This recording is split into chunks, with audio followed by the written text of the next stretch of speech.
This week sees the release of the film Cold Storage, directed by Johnny Campbell, starring Georgina Campbell, Joe Keery and Liam Neeson. The script comes courtesy of one David Koepp. Don't let the spelling work wonders on your mind like David Twohy's used to with people. It is pronounced Koepp, not Koepp, and it's certainly not one of those names where you pronounce the letters the wrong way around, like Phoenix, so it isn't Keop either. Gonna make buzzard blizzard. Yeah, that read. This is him. He's worked very steadily for the better part of 40 years now and on some of the biggest films you've ever heard of. He's also one of the industry types that never seem to change the way they look and has worn the same hairstyle for decades. Jesus. So not so different from the likes of X-Men hack Simon Kinberg. Or everyone's favourite Star Trek destroyer Alex Kurtzman. Get ye to a barber, boys. Oh my god. Looks like a face from Guess Who or something. Anyway, back to Koepp. This is no longer a review on his looks, rather this is a longer look at his writing career. I've marked 36 completed films to date, 2 of which are out this year, the aforementioned Cold Storage this week, and then this summer, the new Spielberg science fiction film Disclosure Day. More on Spielberg later, let's get going, and I will try to keep the pace on each one quick. This all started back in 1988 with Apartment Zero. Please do excuse the quality of some of these early trailers, it will get better soon, I promise. Apartment Zero is a thriller he co-wrote with the film's director Martin Donovan. Donovan also has story credit, so we can assume here that Koepp was brought on board to sharpen a script that wasn't his idea in the first place. The film is headed up by very useful looking Colin Firth and Hart Bochner. If you're not sure where you've seen him before, it's this guy from Die Hard, or this sap from Supergirl, or the killer from Urban Legends 2. Whoops, spoiler. The basics of this one is that it's a psychological political thriller set in the early 80s Buenos Aires, where Colin Firth's character rents a room from Bochner's character, and as they get to know each other, there's lots of homoerotic overtones, but then Firth's character starts to think that his newfound friend and landlord is up to no good. This is one of the few on this list that I haven't seen, but it does have a very positive reaction from critics online, so it's perhaps worth checking out. The same year, he also delivered Bad Influence, a very erotic thriller which pits Brat Pack wannabes Rob Lowe against James Spader. This one was directed by Curtis Hanson, who had gone to do LA Confidential. The film runs at a tight 100 minutes, but it is a film that is doing what so many other erotic thrillers have done in the past, and many more would do again in the future. Koepp merely delivers competently here, but the performances are decent enough. In 1990, there were 2 features produced from his writing work. The first was called Why Me, where he was credited as Leonard Mass Jr. No idea why. It's based on a book of the same name by Donald E. Westlake. I just mentioned that guy last month on my Statham episode as the guy who created Parker. Small world. Anyway, Westlake returns to do script duties as well, and Koepp is also on board in that capacity. This is also one of the few I have not seen, so I will just say that it is a crime caper of sorts, starring Christopher Lambert and Christopher Lloyd. The other feature that year is I Come in Peace, where he was also credited as Leonard Mass Jr. He co-wrote this one with Jonathan Tydor. The film is better known in some territories as Dark Angel, and is a science fiction actioner starring Dolph Lundgren as a city cop partnered with the pencil-pushing discount Dustin Hoffman, to embark on a mission to hunt down a visiting alien who is here to farm drugs from human bodies. It is daft, it is of its time, it has one-liners, and it put this dude's nose and martial arts skills eventually on the map, but was another dud for Dolph. Guilty pleasure at best.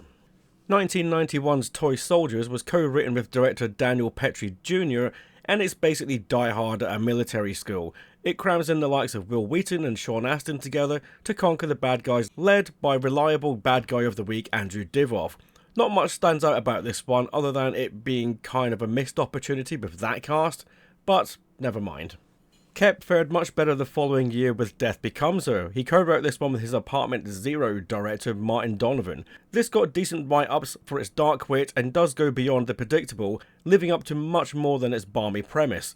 The cast all shine, helped along by some razor-sharp dialogue and some terrific direction by Robert Zemeckis. This one properly put him on the map.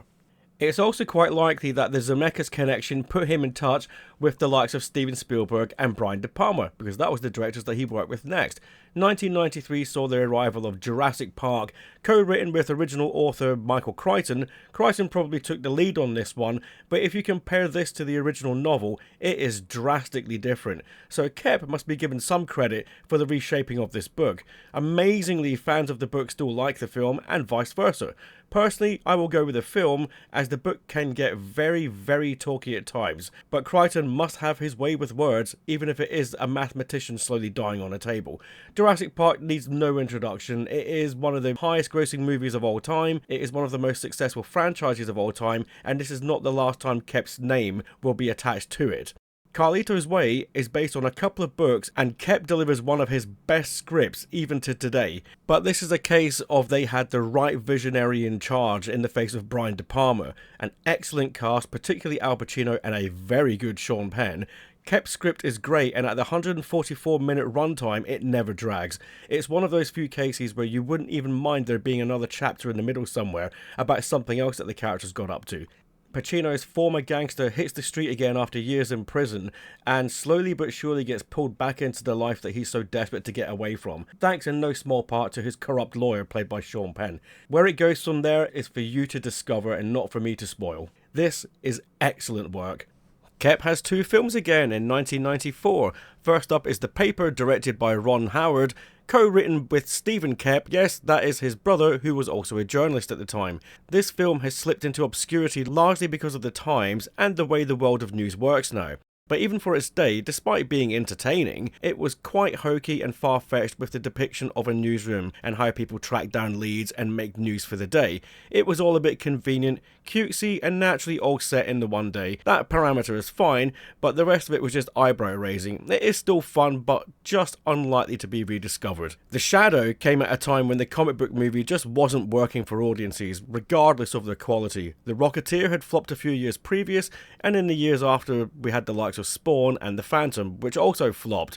What's interesting about The Rocketeer, The Shadow and The Phantom is that they were all period set comic book movies from the 1930s. These films probably all came about because of the success of 1990s Dick Tracy. Each are rich in detail and all have impressive leads and supporting casts. All three films found cult appeal later in life, The Rocketeer flying higher thanks to the fact that it's actually a seriously good film. The Phantom isn't so good but still has a cult following, but The Shadow still seems to be having trouble finding that modern audience. It has the lowest score of all three films, but it is ripe for rediscovery. Russell Highlander Mulcahy did a great job with the sets and the visuals, Jerry Goldsmith composed a decent and memorable score, and there's even an interesting villain, and a colourful collection of supporting players around Alec Baldwin, who effortlessly bounces off them as he traverses the movie as the hero who seeks out the darkness in the hearts of all men. The editing is a little rushed in places, but the overall scheme is fun, and the script itself tries harder than critics may have let on. If you like the idea of the character, and you like period set comic book action, then definitely go check this one out. With a break in 1995, Koepp was back hard as ever in 1996 with, again, two more scripts. The first up was co-written with Robert Towne and Steven Zaillian, and that was the original Mission Impossible feature film. With those co-writers attached, it's hard to say how much Koepp had to do with this one, but he is credited. The original Mission Impossible film is now starting to be overlooked by fans of the franchise, no thanks to the repetitious nature of each of the film's demands. What they need to do is go back to the spy basics and give us another proper spy film. I appreciate the stunts and all, but I appreciate the writing even more, and this film is where that department shines best in the entire 8-movie saga. Thus far, it is also the only film in this franchise that Koepp has worked on. The other film that year was a lot more personal for him because this was David Koepp's directorial debut, and the film was called The Trigger Effect. Interestingly, the plot of that seems much more apt for a novel, and Koepp would go on to produce novels later in his career. But the film is certainly cinematic enough, with a nice long one-er shot at the beginning that traverses through a mall and shows how simple incidents can ruin people's day, and then how their behaviour can pass on that bad feeling with one person to another. It's a great little piece of observance that rings true in the social norms of today and lives up to the title of the film. The bulk of the film drops the premise after the opening in favour of what happens to society during a blackout, and it is much more about our reliance on technology. So if anything, this idea is ripe for a remake, but Koepp did touch upon this down the line with his film Kimi. It stands out as one of his better films, and it shows that you and I act just terribly towards each other on a daily basis. The Lost World Jurassic Park came out in 1997, and Koepp also acted as second unit director for this one, and he also has a famous cameo getting eaten outside of a video store by the Tyrannosaurus Rex. Yep, that's him. And see, there's that haircut. no Michael Crichton to tell him what to do this time, other than the sequel novel which Crichton wrote. Strangely enough though, the book, The Lost World, comes off more like a sequel to the first film in its tone. That is to say, Crichton dumbed things down. But this obviously turned Spielberg off, so he gave the book to Koepp and told him to strip it for parts and deliver something else. And what we get, I believe, is a better rendition than the story was initially, but just perhaps one that was a little rushed and definitely fell on its scaly arse in the third act. Aside from that and a few other minor quibbles, The Lost World as a film is fun and does feature some great dialogue and some good characters, notably from the returning Jeff Goldblum, although he's a little bit more morose this time round, and the truly excellent Pete Postlethwaite as the big game hunter. Koepp keeps the film moving along and creates some decent tension, but had he had the time for another pass, then they could have injected a couple more and gotten rid of some of the more nagging issues with the plot. Otherwise, it was solid entertainment. 1998's Snake Eyes was co-written with the director Brian De Palma, often dismissed, but any film that dares to have a real scumbag as their protagonist, forced to see the error of their ways through the actions of others, is always interesting to me. The dialogue, the setup, and the intrigue fires on all cylinders in the opening act, but the story does give way to procedure in the second act, where some of the thrills and twists are perhaps given away far too early. This then leads to a plodding and ultimately rushed final act that doesn't seem to fit the character created, nor rest well with how well the film was set up. It is still very much worth a watch, as the cast and crew are working very hard, but oh what could have been had the film dared to keep its main character tough, as they were presented at the start. People change, just not that quickly in the space of a few hours.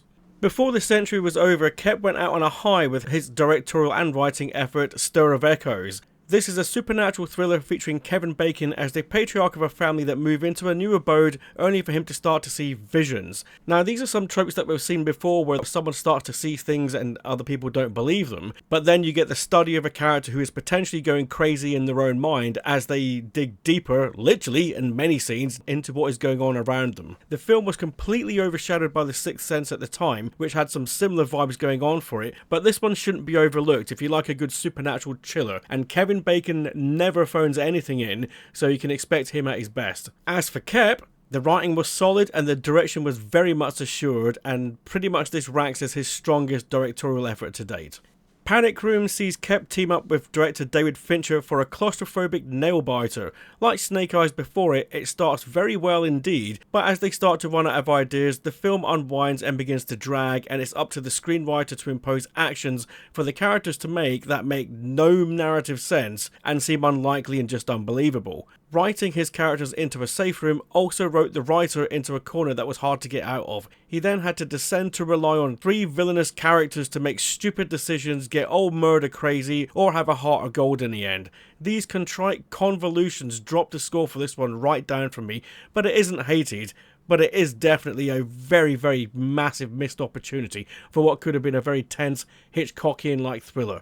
David Fincher does a lot of camera tricks in this one, and Jodie Foster and Kristen Stewart put in strong performances, but none of this can save how bad the writing was on this one. And in the same year, Koepp also did the screenplay for Spider-Man. This is the Sam Raimi Tobey Maguire first film that kicked off the franchise that has taken billions of dollars at the box office to date.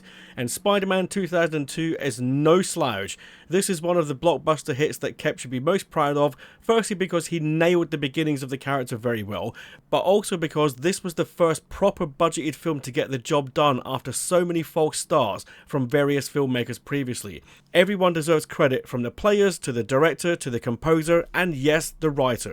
From the results that you can tell that Koepp is either a fan of Spider-Man and knows a lot about the history, or really did his research on it, because he nailed the tone of this and the characters very well. A shame he was not invited back for any more of these. In 2004, he stepped back behind the camera again to bash out a adaptation of a Stephen King book, and this time round it is Secret Window. Koepp has already proven capable at handling suspense and chills with Stir of Echoes. The film makes good use of Johnny Depp, and particularly the usually excellent John Turturro. The film runs into trouble with the familiar ground it treads. Even Stephen King tackled similar vibes to better effect in The Dark Half. Secret Window still works, just not particularly surprising. If anything, it's just come along about a decade too late.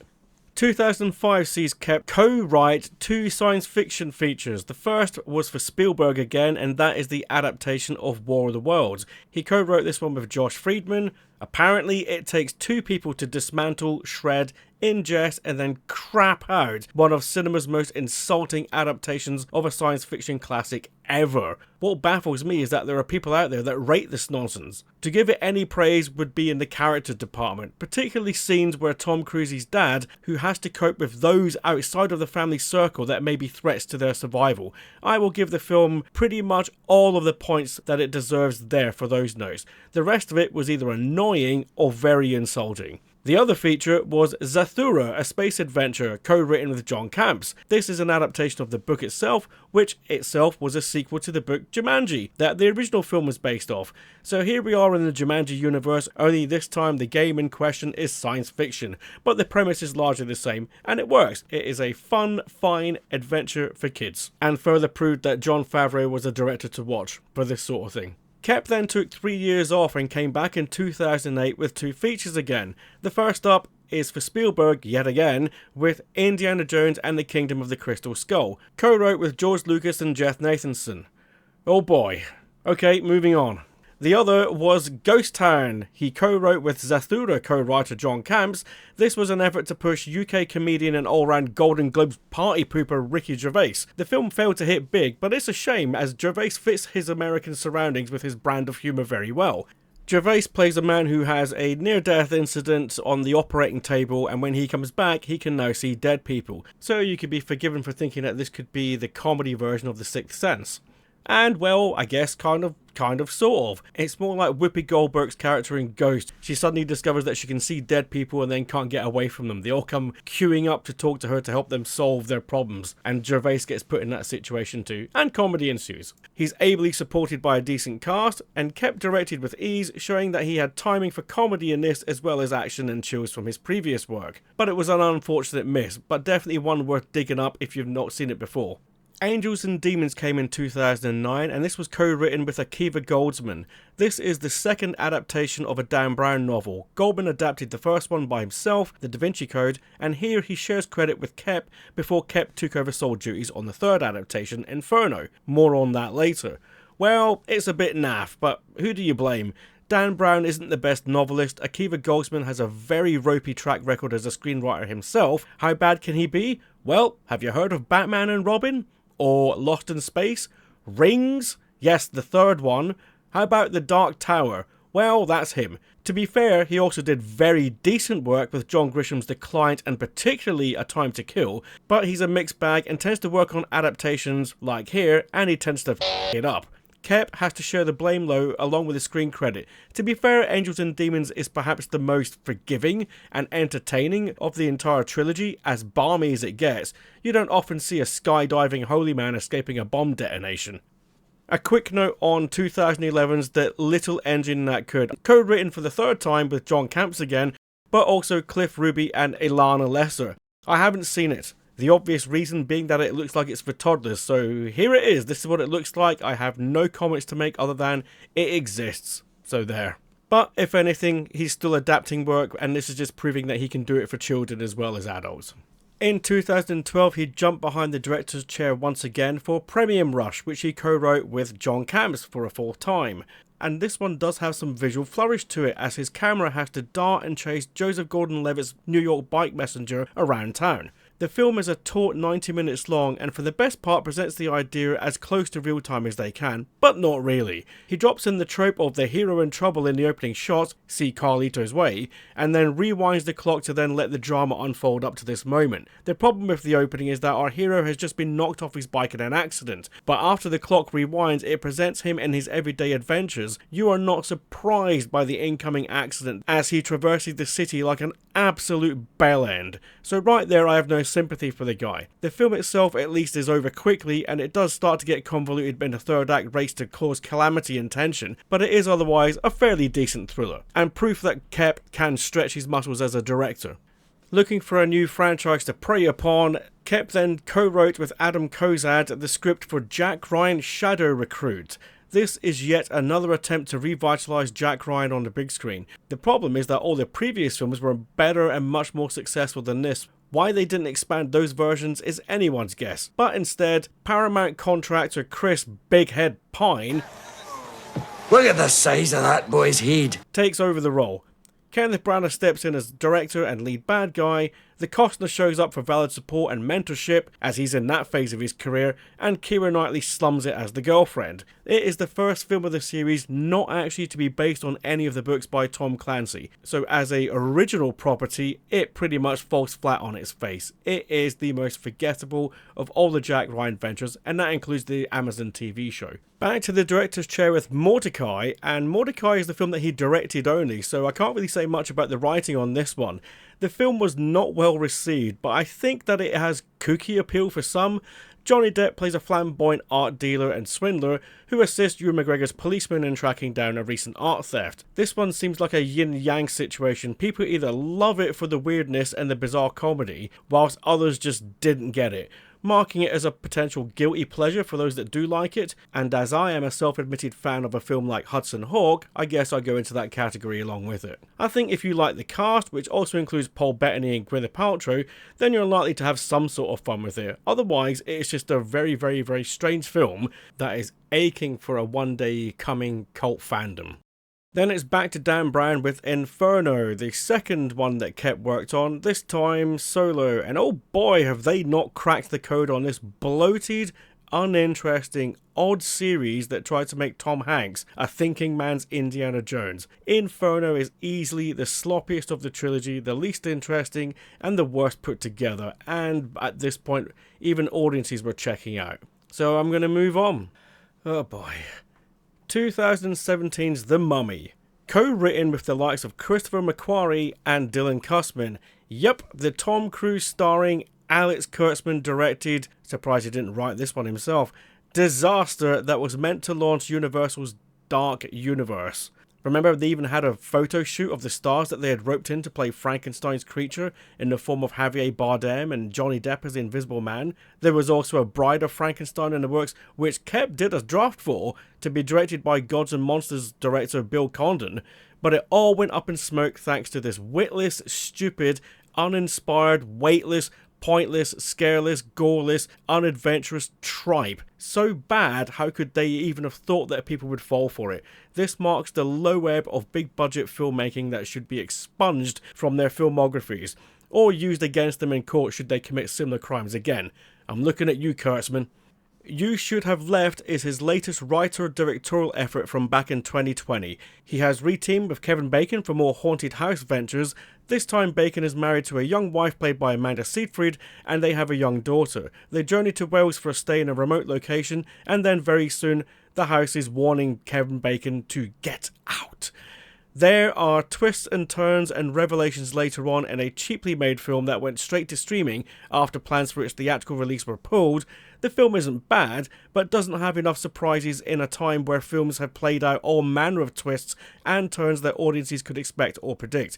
It is nothing new in a time when we very much demand something new. 2022's Kimi sees Koepp team up with director Steven Soderbergh.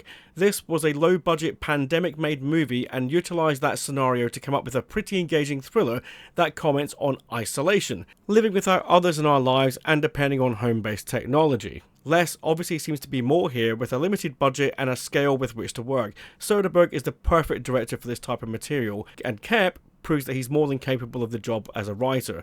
Moviegoers that aren't massive fans of digital filming may be put off by the look of this one initially, but the content of the film is good enough that you can forgive Soderbergh's predilection for digital filmmaking over film. Zoe Kravitz is very good in the lead, and it's nice to see that Koepp was doing something a lot more grounded and down to earth, and relevant. If there were any lessons to learn by that, they were completely forgotten the following year when Koepp co-wrote with Jez Butterworth, John Henry Butterworth and James Mangold the script for Indiana Jones and the Dial of Destiny. The Butterworths are responsible for the likes of Edge of Tomorrow, Black Mass and Ford vs Ferrari, and the reason they are working on this one is director James Mangold. Koepp, I'm assuming, got the gig as well because he worked on the previous Indiana Jones film. That, if anything, should be a reason not to rehire him, but this is Hollywood and oh boy did they make a mess of this. Look, it's all been said before about this series online and I largely agree with all of it. The opening prelude is the best scene in the film, but even it has questionable things going on in it. The film then defiles one of cinema's greatest heroes, and this isn't the first time that they have done this to Harrison Ford, which begs the question, what did Ford do to Disney to deserve this treatment? Presence is an interesting take on the haunted house, this time from the ghost perspective, so not unlike a ghost story from a few years previous I guess, but with more of a thriller edge to it. This is Koepp's second film with Steven Soderbergh, and their next one followed right after. Presence probably shows off more of the directorial skills more strongly than the writing, as the writing is fairly minimal in the plot and dialogue department, but this is by design, and Presence is definitely worth checking out. The second film is Black Bag. Worth mentioning here as I pretty much ranked Black Bag as my second favourite film of 2025, right behind Sinners. I have done a 2025 recommendations video on here if you want to go back and check that out. Koepp, it seems to me, really is on form when he's working in a fashion that requires as small a budget as possible, characters actually interacting off one another, with dialogue good actors can get their teeth into. Black Bag is that, a low budget spy thriller featuring a named cast playing colleagues at an agency where one of them has to discover who the potential mole is in their department over the course of a week. I don't want to oversell this one, but it's really good writing. I don't want to say it's the best spy movie ever, but in my head, it certainly is one of the best, and I don't want people to overthink what that means. This is a talking film, a performance film, and it's crafted very carefully by everyone involved. I will leave my comments there and let people discover it themselves. Oh, but it is only 95 minutes long, so it's lovely and short too. And as happy as I was there with the work he was doing with Soderbergh, he then couldn't resist but go back to the Jurassic Park well, and yep, Jurassic World Rebirth was like the boss battle of beasties at the end of this film, an abomination. It seems like Koepp went into his attic and discovered forgotten ideas or scripts for the second film, dusted them off and then stitched them together for this. This is the 7th film in the franchise and was expected to help save it. Instead, it comes off as perhaps Koepp's proposed lazy script for a third film that was then rejected in favour of the actual third film. That actually makes sense if you know those films. Just sheer laziness on the idea department. The characters are wafer thin and the talent used can't make it any better. So you kind of feel bad for the name cast, but also happy that at least the film didn't flop. An 8th film may well be coming, but Koepp is not welcome at the front door if it does. There was simply no excuse for this, and there were no ideas. So that brings us up to date. Cold Storage I haven't seen, and I won't judge it by its cover or by its trailer here. This also marks the first of his 2 novels so far that have been adapted into a film. His second novel, Aurora, was almost turned into a film by Catherine Bigelow, but I can only guess that she actually read the book and chucked the idea away. Believe me, that book isn't half the excitement it pretends to be. And on top of all that, we have the incoming Disclosure Day, which comes in June, so we are mere months away. So looking back at this list, as a director he made the following films: The Trigger Effect, Stir of Echoes, Secret Window, Ghost Town, Premium Rush, Mortdecai, and You Should Have Left. All of which he co-wrote except Mortdecai, where he was the director only. Like his writing career, these are of varying quality, but his breadth of subject matter makes for an interesting writer-director combo. We can see from all of this information that he has remained prolific. He's worked with some of Hollywood's mightiest on some of their best but also worst projects. There is some high-end material, but he's also scraped the bottom of the barrel with some truly shocking work. There is a middle ground, but the work that stands out the most is basically the top and the bottom shelf work. The good news is that he didn't start out good and then get progressively worse. He does actually vacillate from great to poor on any given year, sometimes within the same year. Last year is a good example. He delivered the trite and repetitious Jurassic World Rebirth, having delivered probably the 2 better scripts from that franchise right at the beginning of it, but he also did the double whammy with Steven Soderbergh in the guise of Presence and Black Bag. So he's not out for the count, and his name should still mean something. The Hollywood blockbuster, however, is where the danger zone lays. What do we make of Disclosure Day? Well, if it's an original idea, and apparently it was Spielberg's original idea, then it could well be worth the wait, as he tends to work well on original ideas, or opening films of a franchise. Beyond that, he is adapting books, like the Dan Brown sequels, or working on Hollywood sequels like the Jurassic Park follow-ups 2 and 7, or Indiana Jones 4 and 5. And it tends to be somewhat lacking. So Cold Storage and Disclosure Day could well prove to be some of his best, and I'd like to go in with that mindset, and I hope you look forward to coming out the other end of that equation as delighted as I hope to be. If you are a fan of Koepp, or you are intrigued by this list, there is also a list of unproduced scripts that he wrote or co-wrote. Some of them are linked on his own website, davidkoepp.com, where you can read them. Most of the latter day scripts are not available though, probably due to them perhaps still being in consideration for the future, or that they are properties not owned by Koepp himself. Bride of Frankenstein, for example, likely to be in Universal's vault, never to see the light of day ever again. Well, especially after the hammering that the Mummy got from the entire world. To finish then, say what you want about the highs and lows of David Koepp's career, but after more than 30 films, he has traversed action, science fiction, children's stories, spies, technology, superheroes, adventurers, horror, comedy, ghosts, aliens, seduction, dinosaurs, aliens again, working classes, gangsters, toys, soldiers, more aliens, interdimensional beings, and more technology, dinosaurs, ghosts, dinosaurs, and the human condition. Busy bee then. Good boy. Oh, good boy. Good boy. The bat has taught you very well.